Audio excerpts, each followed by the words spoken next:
I used to think that professionalism could shield you from humiliation. That morning started like any other.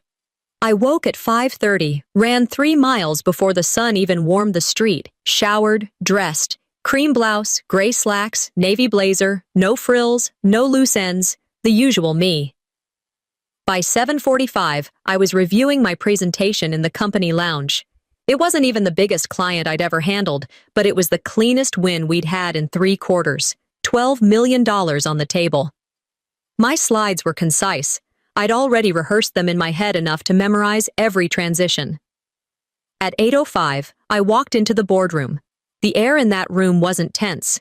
It was tight, like it had already picked sides. A few nods, shallow, performative. Most of them avoided eye contact. Thatcher Goss sat with his arms spread wide, occupying space like he'd bought the damn table. He didn't nod, just stared through me, like I'd wandered into the wrong room. The clients arrived. Introductions, polite handshakes, smiles with a little too much upper gum. I should have walked away the moment Thatcher misspoke. He claimed there were no exclusivity clauses in the pending draft, but I'd reviewed that clause. I'd written it, page 9, subsection B. I politely interjected. Actually, there is an exclusivity clause, page 9. I can clarify it for everyone now. The silence that followed wasn't professional. It was warning. Thatcher laughed. Sharp, loud. Everyone's heads turned. He stood, walked toward me, not around the table, over it. His voice didn't rise. It snapped. Don't correct me in front of clients, he said. That's your only warning. And then it happened. He grabbed my hair, yanked it so hard my neck snapped back. For a second, the ceiling blurred into the lights. I didn't move. Couldn't. My scalp burned. Something warm dripped along the curve of my ear. No one moved. The HR rep, Melissa, stood up and walked out like she forgot something. One of the junior partners looked down at his lap. The clients, they were frozen. I saw their jaws set, saw them pretend not to see. I straightened up. No tears, no reaction. Just fixed my blazer and walked out of the room. If this were someone else, if my name were different, would they have said something? In the restroom, I stared at my reflection. A small streak of blood on my white collar, red on pale fabric. My scalp throbbed with every heartbeat. I touched it lightly, wet, tender. They saw. They heard. But no one moved. When I returned to my office, my monitor had a single notification blinking on screen. HR request. Report to Dorian Goss's office, immediately. Of course, I didn't even sit down, just walked the long hallway toward a man who'd built a reputation on appearing calm when setting fires. Dorian didn't greet me. He didn't ask how I was. Just gestured to the seat across from his. I'll keep this brief, he said. We've received some concerning feedback about your behavior this morning. I didn't respond. I didn't blink. I understand tensions were high, he continued. We don't want this to escalate unnecessarily, so... He pushed a manila folder toward me. We're offering 3-month severance, full benefits, and a standard NDA. You'll leave today. I opened the folder. Standard HR language. Mutual agreement. Brand integrity. Non-disparagement. No mention of assault. No mention of Thatcher. Just me. The liability. I pressed record on my phone, still tucked inside my jacket pocket. Then I signed it, because I knew exactly what to do with silence now. I packed up quietly. My personal files were already copied. My backup drive was tucked into the side pocket of my purse. The cleaning lady, Lupe, handed me a tissue when I passed her. Didn't ask what happened, just nodded, eyes wet. The receptionist didn't say goodbye, didn't even meet my eyes. I walked into the elevator. Pressed L. That ride down felt longer than my entire tenure at that firm. In the parking lot, I sat in my car and stared at my hands, blood on my collar, my mug still in my bag, chipped on the side, a joke gift from the intern class. I stay late so others don't have to. I used to wear that like a badge. Now, maybe I stayed too long for people who never planned to keep me. I made it home just before the rain came, pulled into the garage, let the engine idle for a moment longer than needed. I didn't want to go inside yet. That elevator ride down had already stripped me of whatever self-worth hadn't been yanked out of my scalp. When I finally stepped into the apartment, it felt quieter than usual. Not peaceful. Empty. I tossed my bag on the floor, sat on the edge of the couch, and opened my laptop. That's when I saw the subject line. Change in representation. It was forwarded by one of my oldest clients. Attached was the official announcement from Goss HQ, signed by Dorian himself. Clinical, painless. No mention of the meeting, no reference to what happened. Just words like emotional instability and professional disruption. As if I'd lost my mind and not my scalp. I read it once, then again, then again. They didn't even lie creatively, just efficiently. The file name?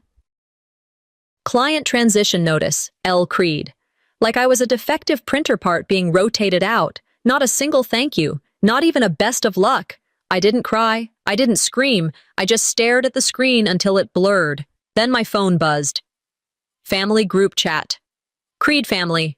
63 unread messages.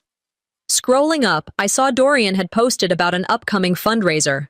Pictures of the venue, hashtags, logistics, who was bringing what. My brother was hosting a gala a few blocks from the same office where I was told to pack up and vanish. No one mentioned me. Not one message. I started typing. I won't be attending. Then deleted it. A few lines down, my sister shared a meme. Don't bring family drama to the boardroom. It's called professionalism. The timestamp was minutes after my name disappeared from the firm's website. My hands hovered over the keyboard. I thought about replying. Something sharp. But I knew how this family worked. We didn't confront.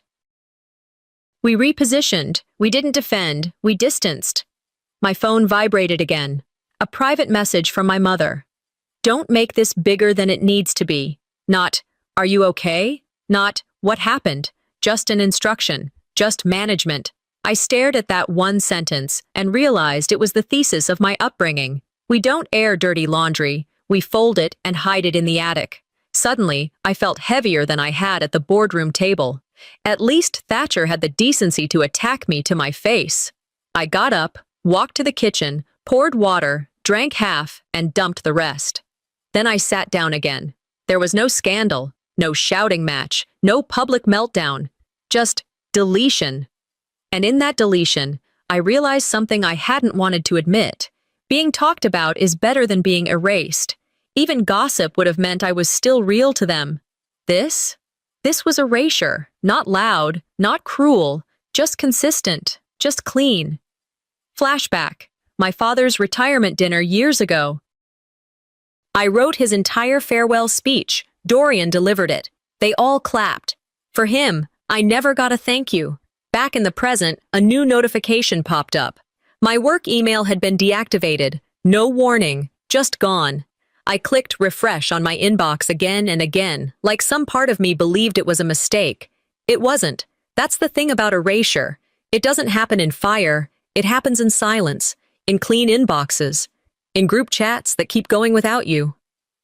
I stood, walked to my bookshelf, pulled out the dusty folder with my original case studies, handwritten deal notes, annotated contracts, the work nobody saw, the stuff that made things happen but never made it into press releases.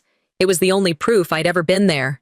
No plaque, no name on the wall, just this folder, and one mug, the same chipped coffee mug from the office, still tucked in my bag, somehow not broken. It read, I stay late so others don't have to. It used to be a joke. Now it felt like a gravestone. I took it out, placed it on my desk, and looked at it the way one might look at a photo of someone who's gone. Then I pulled out a new journal, the leather one Naomi had gifted me years ago, still unused. On the first page I wrote, I can survive being humiliated. I won't survive being forgotten. I closed the book, opened my personal laptop, and began copying over my client contact list into a clean, private spreadsheet. 2 days after the fundraiser, I got an automated notification from a client portal I hadn't even thought about. My access was revoked. No explanation, no heads up, just gone. I tried calling Michael Yates, someone I'd worked with for almost 4 years. Straight to voicemail. Then came the email. From his assistant, formal, chilly. Said they'd prefer to route all communications through the official firm channels. That was it. Not a thank you. Not a hope you're well. Just clean, polite dismissal. I stared at the screen, blinking slow, thinking about how many weekends I'd spent pulling their deals back from the edge. I wasn't just a name in their contact list. Apparently, I wasn't even that now. I reached for my water bottle and knocked it over by accident. It rolled off the edge of the table and clattered onto the hardwood. Lid still sealed, but I felt like I'd spilled something anyway, something I wasn't getting back. Late that afternoon, I drove back to the Goss building, told myself I was only there to pick up one thing, a copy of my client acquisition manual. The original draft, my handwriting in the margins, was still in my bottom drawer, probably buried beneath old onboarding packets and vendor guides. I parked 3 blocks away, walked the rest, entered through the back. Security didn't recognize me at first, then called over a junior employee to walk me upstairs. No eye contact, no small talk, just awkward silence all the way to the 3rd floor. My old cubicle was still there, mostly untouched, but my nameplate was gone. When I asked the intern, he shrugged. "Probably tossed with the old documentation," he said. "We just cleaned up last week." I nodded like it didn't sting. I opened the drawer. There it was, my coffee mug, the chipped one. Only now it had a full crack running down the side, like someone had dropped it, then put it back like nothing happened. You don't have to set fire to erase someone. Sometimes you just clean them away. I was about to leave when something caught my eye. A training packet on the desk, brand new, glossy cover. Client Retention Framework by Mallory Trask. I picked it up. Same structure, same tables, same slides, same mistakes. There was a line on page 3 where the client segmentation grid mislabeled mid-tier partners as affiliates. I'd made that typo once, back in version 2.1. A mistake I corrected months ago, except this was the exact version I'd created. Not a copy, not reimagined, just retitled. I stared at Mallory's name on the cover in bold font, her photo smiling like she built the thing from scratch. I didn't scream, didn't curse. I just took a photo with my phone and placed the packet back exactly where it was. They didn't even rewrite it. They just resaved it with a new author. On the way out, I passed the employee wall of distinction. All the usual faces were there. Senior partners, marketing leads, a few interns who'd landed impressive media hits. I'd brought in 41 clients. My face had never made it to the wall. Inside the elevator, I stood next to a guy from accounting, someone I'd shared countless lunches with. He glanced at me once, then buried his face in his phone like I was a ghost he didn't want to acknowledge. The doors closed. We rode in silence. Once outside, I turned around and looked at the building. It was never mine. I just kept it standing. Back at home, I dropped my keys in the bowl, kicked off my shoes, and walked straight to my desk. My laptop was already open. The folder I'd started building was still on the screen. Legacy Systems, Original Author. I opened a blank spreadsheet, started typing, client names, notes, preferences, red flags, deal timelines, renewal risks, from memory. They'd erased me in ink. Now I'd rewrite myself in silence. The email came while I was brushing my teeth. Subject line, Meet the New Faces of Innovation. It was forwarded by a vendor I used to work with, someone who probably thought they were doing me a favor. I tapped the link. Top of the company page, a smiling portrait of Mallory Trask. The caption beneath read, Lead Client Strategist, Creator of Goss's Signature Retention Framework. That was my title. My work. My words. Scrolling down, I saw the bullet points, metrics I had used in my last 3 client presentations, word for word. Not even the punctuation changed. And then the quote, Precision builds trust. They'd kept that too, except now it was in quotes beneath Mallory's face, attributed to her. I didn't scream, didn't slam my phone, just took a screenshot. Then another, opened a new folder on my personal drive and labeled it, Rebranded Lies, Exhibit A. I sat in the kitchen for a while, phone resting on the countertop, eyes staring through the wall. They didn't just replace me, they hijacked my history. Around noon, I got another message, this time from a former colleague. Hey, thought you might want to see this, it read. Attached was a flyer. Client Success Appreciation Gala. The header was in gold. The subhead said, Celebrating a Year of Excellence. The event? Same hotel I had chosen for our summit the year before. The design? Same layout, same color scheme, same font I picked for our client materials. But this time, it was credited to Mallory. I kept reading. The list of attendees was all my old clients, every last one of them. Some I hadn't heard from in months. Others I'd built from scratch. My name? Not mentioned. Not even once. Near the bottom, I spotted Naomi Bledsoe's name. My stomach dropped. Not because I was surprised, but because the game was so clear now, it was insulting. They weren't hiding it. They didn't need to.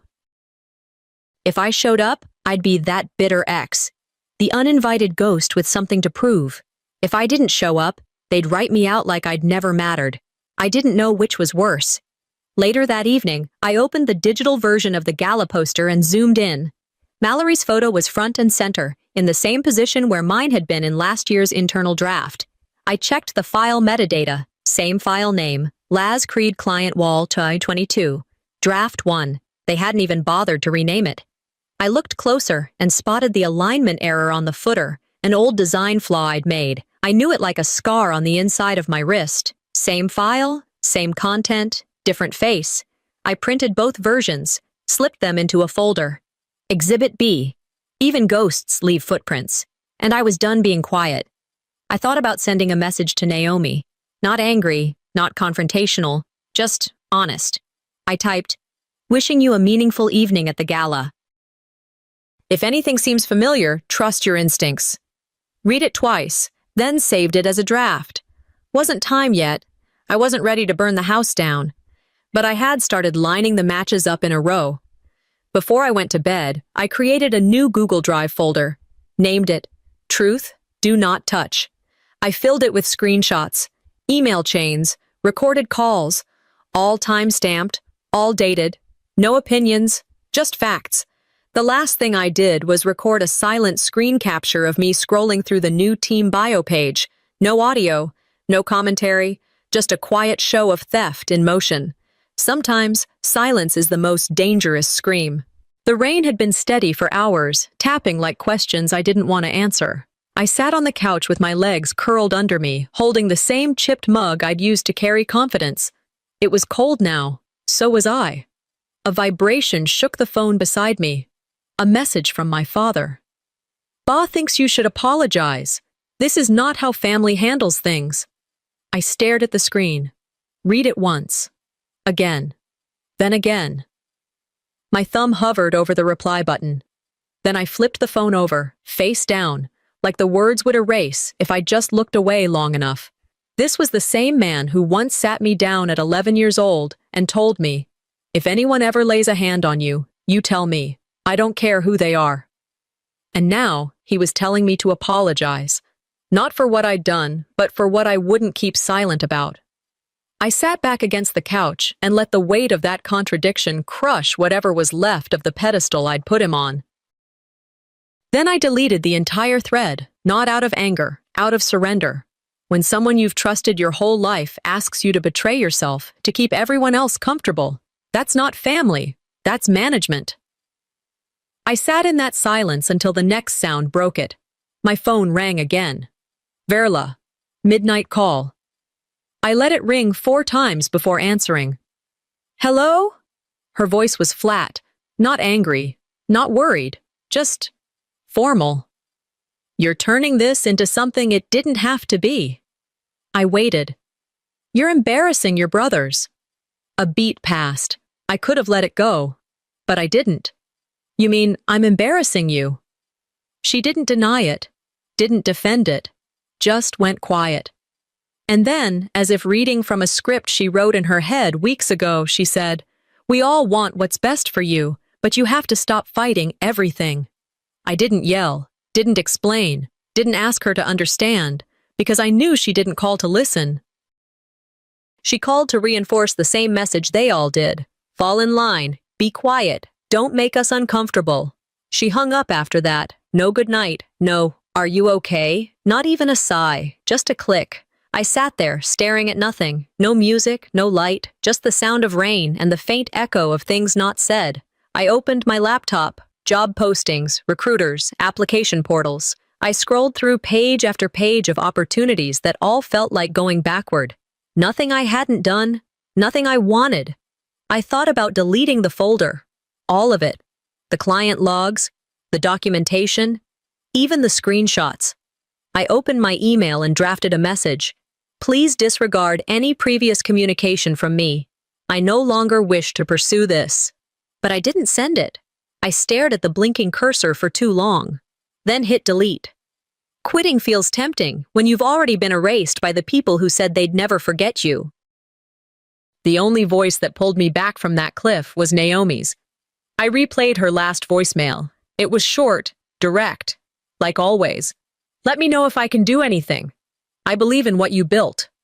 That phrase, not what I tried, not what I worked on, what I built. I walked to the dining table, opened my laptop, and stared at the folder labeled Legacy Systems, Original Author. Then I changed its name. Creed Infrastructure, for when they come looking. It felt right.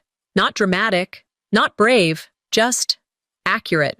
Before bed, I set a timer for 1 hour, 60 minutes. If I still wanted to quit after, I'd do it. I didn't. I spent that hour reorganizing files, adding context, annotating every client note with cross-references and links. Not for them, for me. Every file I saved was a decision not to disappear. Naomi picked the place, not me. A quiet cafe near Town Lake, far from the corporate zip codes and glass towers. The kind of spot where you could speak freely without running into someone you regretted ever trusting. She was already there when I walked in. No makeup, hair pulled back, reading something on her tablet, but not really reading it. I sat down. She looked up. No hug, just a nod. We talked about small things first. Her son was applying to Rice. Her board was rotating 2 new members.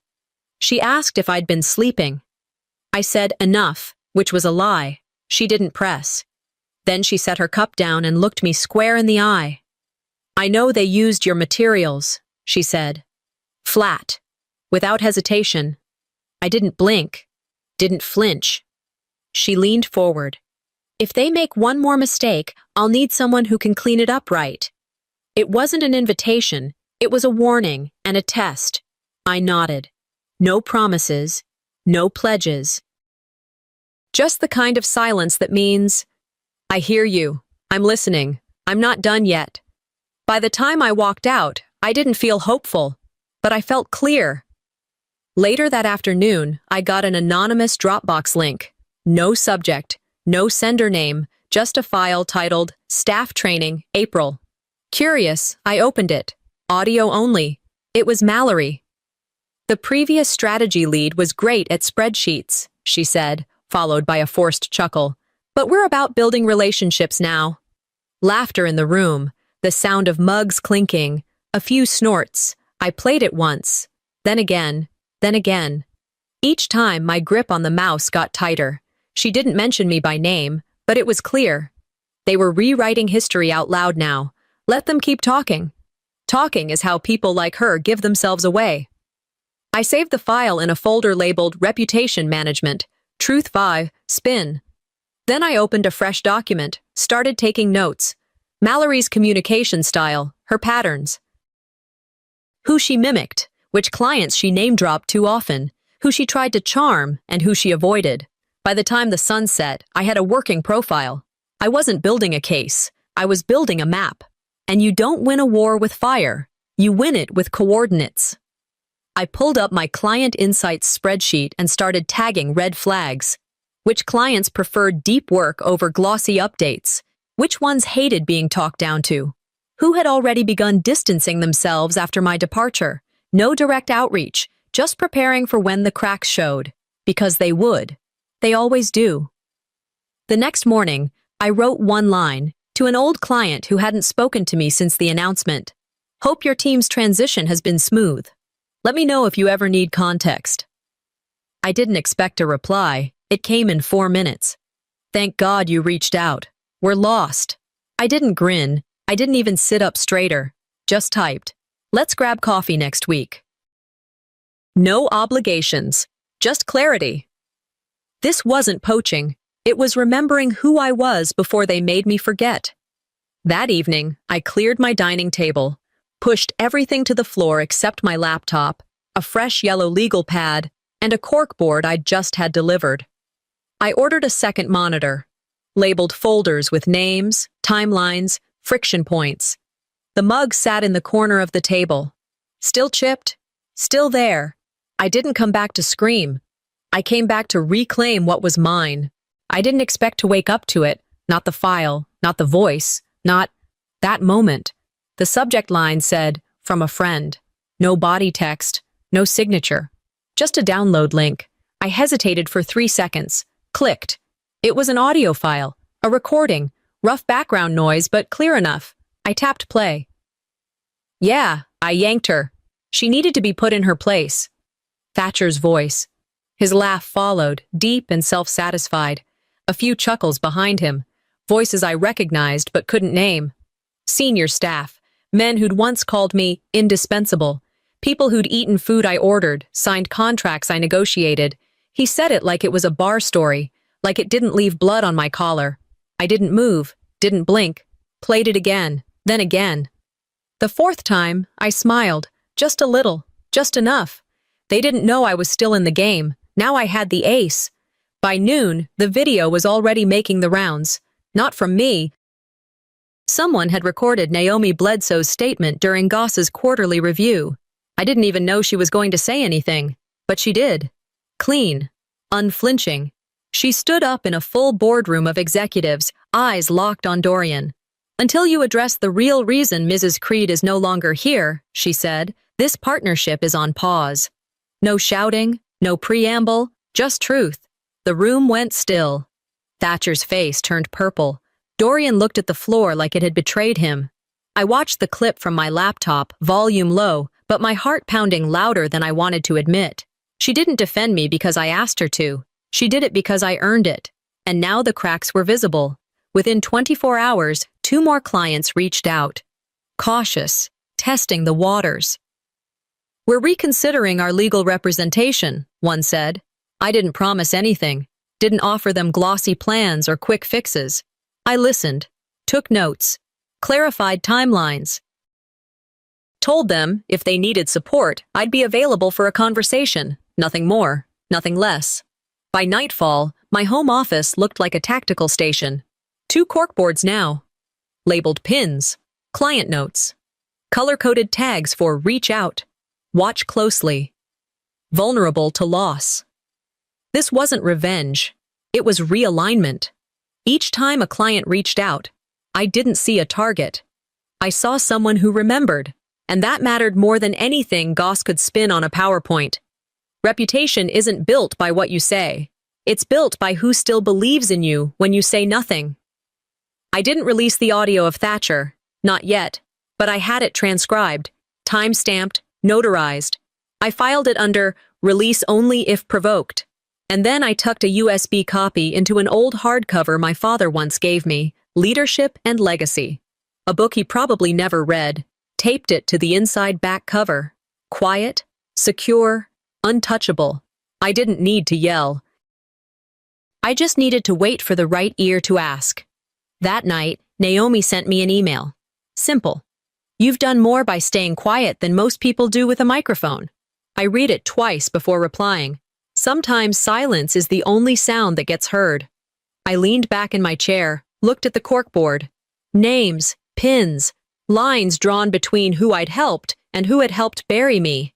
And I whispered, "Let's see who forgets me next." I started the morning with cold coffee and an old hard drive. 2 hours into reviewing old backups, I found it, hidden inside a folder named Archive Temp, buried beneath legal templates no one touched anymore. A metadata trail, a contract template, mine, showed my name as the last editor. Then, 3 days before I was fired, Mallory's name replaced mine. The document had been backdated, but the revision history didn't lie. It was like someone had stolen your house, replaced the name on the deed, and pretended you never existed. They didn't just steal. They timestamped the theft like it was a normal Tuesday. I printed both versions, one with my name, one with hers. Highlighted the swap date, circled the fake timestamp.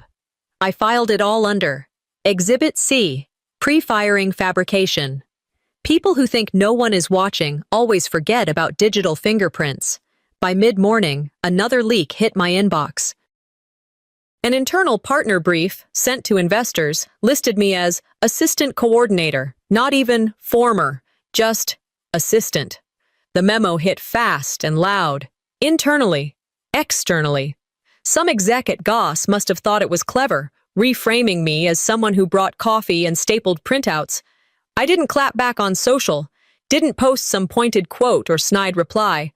I just forwarded it to Naomi and 2 other senior clients. Subject: they keep making it easier. Naomi responded within minutes. If this is your leadership, she wrote to Goss HQ, we're reviewing representation immediately. I didn't ask her to do that, didn't expect it, but the company scrambled, tried to walk it back with a clarification memo. PR speak stacked on PR speak. Damage was done. They thought shrinking me would make me disappear. It did the opposite. That afternoon, I showed up to an off-site arbitration review. Clean blazer, flat shoes, 1 binder. Inside that binder, every piece of evidence in order. Printouts, audio transcripts, metadata, client emails, time-stamped, labeled, clean. The room was small. 6 people, neutral walls, 1 clock. Thatcher sat stiffly, his jaw twitching every few seconds. Mallory avoided eye contact altogether. Dorian looked like he wanted to be anywhere else. I didn't raise my voice. I didn't dramatize. I just laid out the facts, page by page, timeline by timeline. When it was over, Dorian cleared his throat and said, "This appears to be a procedural misalignment." I closed the binder. You could hear the snap. "You can call it misalignment," I said. "I call it malpractice." Outside the room, a few junior staff were waiting. They nodded. Not out of sympathy, out of recognition. Later that evening, I saw the blog post. Anonymous, but clearly from inside. The memo, the contract swap, all of it laid out. The comments came fast. "This happened to my wife. My sister built her department and got cut the same way. Why do they always erase the ones who actually built the place?" I didn't share the post. Didn't need to. Truth has a way of making its own noise once you stop trying to scream over it. You don't need to shout when the truth starts echoing in other people's mouths. Back at my apartment, I pulled out the hardcover book my father gave me years ago, Leadership and Legacy. He never read it, just liked the title. Inside the back cover, taped to the inside flap, was the USB drive. I plugged it in, copied every file, every screenshot, recording, timeline, to a fresh drive labeled Final Defense, only if destroyed. Then I put it back in the book. I wasn't here to burn it down, but I wasn't about to let them rebuild anything on the ashes of my silence. The first notification came at 9:12 a.m. I was midway through updating client notes when it buzzed onto my screen. Janelle H. has left the company. Final note attached. Then another. Carlos R. has resigned. Farewell email sent. 3 more followed, one after the other, all before noon. 5 names, all from Goss. All people I'd trained, coached, fought for in budget meetings. Each of them had copied me in their exit notes. One said, "We're leaving, not because of her, but because of how they treated her." I read that line twice. Then again, I didn't reply, didn't forward it, just sat with it. And I realized something. Loyalty doesn't scream. It moves quietly. But when it moves with weight. I filed the emails under a folder labeled The Ones Who Remembered. At 4:47 p.m., a new message came in. Subject line, "Let's talk." From the one client I thought I'd lost for good. The $40 million account. The partnership I built from ground up, 3 years of groundwork, strategy, problem solving. Their email was short. "You know us better than anyone." I didn't respond right away. I opened my spreadsheet instead. Searched the name. Last contact, 127 days ago. Then I typed, "Monday morning, coffee's on me." I didn't need them to beg. I just needed them to remember who built the bridge they walked on. The next morning, I walked into a neutral meeting room downtown, a conference center, no brand colors, no office politics, just me, a folder, and one sharp pen. The Goss legal rep was already there, suit pressed, expression preloaded with condescension. They slid a manila envelope across the table. Inside, a quiet settlement, non-disparagement clause, 5-figure payout. Silence hung between us like bad perfume. I flipped through the folder, read every line, then closed it. If I were you, I said, I'd save that money. You're going to need it for the people coming after me. No raised voice, no threat, just truth. I stood, pushed the folder back, and walked out without looking back. When you stop fearing what you'll lose, you become the thing they fear. That night, I rinsed my chipped coffee mug, the one I carried out of the office on the day they erased my name. I dried it, set it gently on a clean white shelf in the corner of my study. Not as a symbol of bitterness, but as proof. Not everything that cracks is meant to be discarded. Some things just prove they've endured. At 8:02 p.m., I joined a video call. On the screen was a young woman, nervous, quiet, but sharp in the eyes. She was being pushed out of her department the same way I had been. Her voice cracked just once when she said, "They told me I was difficult, that I didn't fit the culture." I smiled, not because it was funny, but because I recognized the script. I said, "You're not crazy. You're just inconvenient to people who don't want to be accountable." She let out a breath she'd been holding for days. I didn't say more. I didn't need to. They tried to erase me. Now, they'll have to remember me every time someone refuses to disappear.